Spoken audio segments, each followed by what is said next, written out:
जय श्री राम। इस वीडियो में हम समझेंगे कि हाई ब्लड प्रेशर वालों को क्या खाना चाहिए और क्या नहीं खाना चाहिए। देखो ये है बीपी नापने की मशीन, इसमें दिखा रहा है 120 और 80। ये सबसे अच्छा माना जाता है बीपी। अगर इससे ज्यादा हुआ तो यानी कि बढ़ गया बीपी और इससे कम हुआ तो यानी कि कम हो गया। अब अगर इससे 120 से ज्यादा हो गया, जैसे मान लो 150 हो गया, तो वो बहुत ही ज्यादा खतरनाक हो जाता है और बीपी बढ़ा हुआ हो जाता है। अब ये बीपी बढ़ने की पहचान क्या होती है? इसकी सबसे बड़ी पहचान ये होती है कि हमारा जो सिर है ना, इसमें बहुत ज्यादा दर्द होता है, ऐसा लगता है कि कोई मार रहा है। ये सबसे बड़ी पहचान होती है कि बीपी में गड़बड़ हो गई है। अब यहाँ पर आपको केवल सिर में दर्द होने से ऐसा नहीं कर लेना है कि हाँ मेरा बीपी बढ़ ही गया है, क्योंकि अगर बीपी कम है तब भी आपको यही चीज देखने को मिलेगी, सिर में दर्द होगा और चक्कर आएंगे। तो एक बार अपना बीपी जरूर नपवा लेना, ठीक है। अब इसके अलावा बीपी बढ़ता क्यों है? देखो हमारे शरीर में क्या है, खून बहता रहता है, नसों में लगातार खून बहता रहता है। जब ये खून ब्लड प्रेशर, बीपी का मतलब है ब्लड प्रेशर, जब ये खून का दबाव बहुत ज्यादा तेज हो जाता है तो यानी कि बीपी बढ़ गया। और जब खून का दबाव बहुत ज्यादा कम हो जाता है तो यानी कि बीपी घट गया। अब इसमें क्या खाना चाहिए क्या नहीं खाना चाहिए वो समझो। देखो सबसे पहली बात, जो बीपी का कारण होता है ना, वो होता है नमक। अगर हमारे शरीर में नमक बहुत ज्यादा हो गया, क्या चीज? नमक। क्या चीज? नमक। अगर हमारे शरीर में बहुत ज्यादा नमक हो गया, अब नमक की एक क्वालिटी होती है कि नमक क्या करता है, पानी को खींच करके रखता है। क्या करेगा? नमक पानी को खींच करके रख लेगा। जैसे आप पानी डाल लो, उसमें थोड़ा सा नमक डाल दो तो सारा नमक क्या कर लेगा, पानी को इकट्ठा कर लेगा। बिल्कुल सेम यही कॉन्सेप्ट हमारे शरीर में है। अगर हमारे शरीर में बहुत ज्यादा नमक हो गया तो वो खून को क्या कर लेता है, इकट्ठा कर लेता है और ज्यादा खून हो जाएगा। जब अगर ज्यादा नमक ज्यादा खून इकट्ठा करेगा तो यानी कि हमारी नसों में ज्यादा खून हो जाएगा। ज्यादा खून हो जाएगा तो यानी कि क्या हो जाएगा, बीपी हाई हो जाएगा। जितना ज्यादा खून उतना ही ज्यादा प्रेशर लगाएगा ना खून, इसीलिए बीपी हाई हो जाएगा। तो अगर बीपी हाई है तो सबसे पहला हमारा काम ये होता है कि हमें नमक को किसी ना किसी तरीके से जो हमारे शरीर में है उसको बाहर निकालना है। उसके लिए हमें क्या खाना चाहिए? पालक खाना चाहिए, मेथी, लौकी, तोरई, टिंडाई, भिंडी, करेला, पत्ता गोभी, बीन्स, गाजर, इस तरीके की हरी सब्जी आप खा सकते हो, क्योंकि इन हरी सब्जियों में क्या होता है, पोटेशियम होता है और फाइबर होता है। और पोटेशियम और फाइबर मिलकर क्या करते हैं, नमक को शरीर से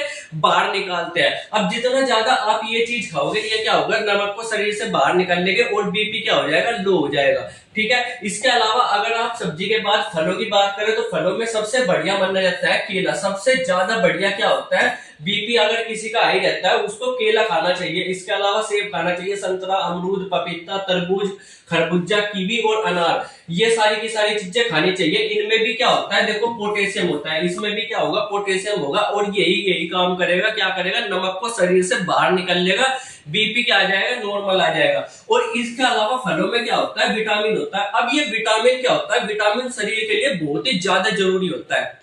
जितने भी शरीर में रोग होते हैं ना, ज्यादातर किसकी कमी से होते हैं, विटामिन की कमी से होता है। अगर आप देखो खस्सी, नजला, जुकाम, इन सब चीजों को छोड़ देना, जो लंबे समय तक चलने वाले रोग है, जैसे बल्लों का झड़ना, कम दिखाई देना, हड्डियों में दर्द होना, ये सारी की सारी चीजें क्या होते हैं, विटामिन की कमी से ही ये रोग होते हैं, ठीक है। अब इसमें विटामिन की पूर्ति कौन करता है, ये सारे फल करते हैं। इसमें सेब देखो, इसमें भरपूर विटामिन होता है, इसीलिए ये कहा जाता है कि एक सेब रोज खाने से डॉक्टर की कभी भी जरूरत नहीं पड़ेगी। इसीलिए क्या करना चाहिए, सेब और बाकी सारे फल, कम से कम एक फल रोज जरूर खाना चाहिए, ताकि हमारे शरीर में विटामिन की पूर्ति हो सके। इसके अलावा दाल और चने में क्या क्या खाना चाहिए, जैसे राजमा खाना चाहिए, चना खाना चाहिए, मूंग की दाल खानी चाहिए, मसूर खाना चाहिए। ये क्या करते हैं, ये जल्दी से पेट को भर देते हैं और इनको खाने के बाद क्या होता है, बहुत ज्यादा भूख नहीं लगती। पर इसमें दिक्कत यह है कि अगर किसी को गैस वैस की दिक्कत है तो इनको राजमा, चना जैसी चीजें नहीं खानी चाहिए। राजमा खास करके अगर किसी को एसिडिटी बनती है, गैस बनती है, तो उसको नहीं खाने चाहिए। पर अगर नहीं बनती तो ये सब चीजें खा सकते हैं, क्योंकि ये पेट को बहुत जल्दी भर देते हैं और ये धीरे धीरे शरीर में ऊर्जा रिलीज करते हैं, क्योंकि ये धीरे धीरे पचते हैं। अब जब हमारा खाना पचता है ना, तो वो हमारे शरीर में एनर्जी डालता है। जितना पचेगा एनर्जी डालेगा, जितना पचेगा एनर्जी डालेगा। अब वही एनर्जी क्या होती है, उससे ही हमारे शरीर में काम करने की क्या होती है, शक्ति मिलती है, ठीक है। अब अगर एकदम से पूरा का पूरा खाना पच गया, ठीक है, मान लो एक ही दम से खाना हमने खाया और वो 1-1.5 घंटे के अंदर पच गया, तो क्या होगा, वो एक ही दम से सारी की सारी एनर्जी हमारे शरीर में छोड़ देगा। अब एनर्जी को इस्तेमाल हमारा शरीर नहीं कर पाएगा और फिर क्या होगा, आधी एनर्जी क्या हो जाएगी, मूत्र के माध्यम से हमारे शरीर से बाहर निकल जाएगी। यही सबसे बड़ी दिक्कत होती है डायबिटीज वालों में, जिनमें शुगर की बीमारी होती है ना, उनमें यही सबसे बड़ी दिक्कत होती है कि वो क्या करते हैं, इस ऊर्जा को क्या है, जो खाना है ना, खाना ऊर्जा देते हैं, इसको पचा नहीं पाते, और पचा नहीं पाते तो यानी कि हमारा शरीर इसका इस्तेमाल नहीं कर पाता, और फिर ये मूत्र के माध्यम से क्या होता है, बाहर निकल जाता है। इसीलिए जब किसी को डायबिटीज की दिक्कत होती है तो उनको बार बार क्या आता है, पेशाब आता है, क्योंकि ऊर्जा बाहर निकालनी होती है। ठीक है, तो इस तरीके की चीज खाओगे, क्योंकि आराम से पचेगी, धीरे धीरे ऊर्जा देगी, और ये क्या होगा, हमारे शरीर के लिए बेहतर होगा। इसके अलावा क्या है, दूध और दही आप खा सकते हो, अच्छा माना जाता है। सरसों का तेल सबसे ज्यादा अच्छा माना जाता है, इस्तेमाल करो। रिफाइंड का इस्तेमाल क्या है, नहीं करना चाहिए, रिफाइंड अच्छा नहीं माना जाता। ठीक है, इसके अलावा बादाम और अखरोट खा सकते हो। पानी जितना ज्यादा पिया जाए, जितना ज्यादा पानी पिया जाए उतना ज्यादा अच्छा होता है, क्या, शरीर के लिए, बीपी वालों के लिए।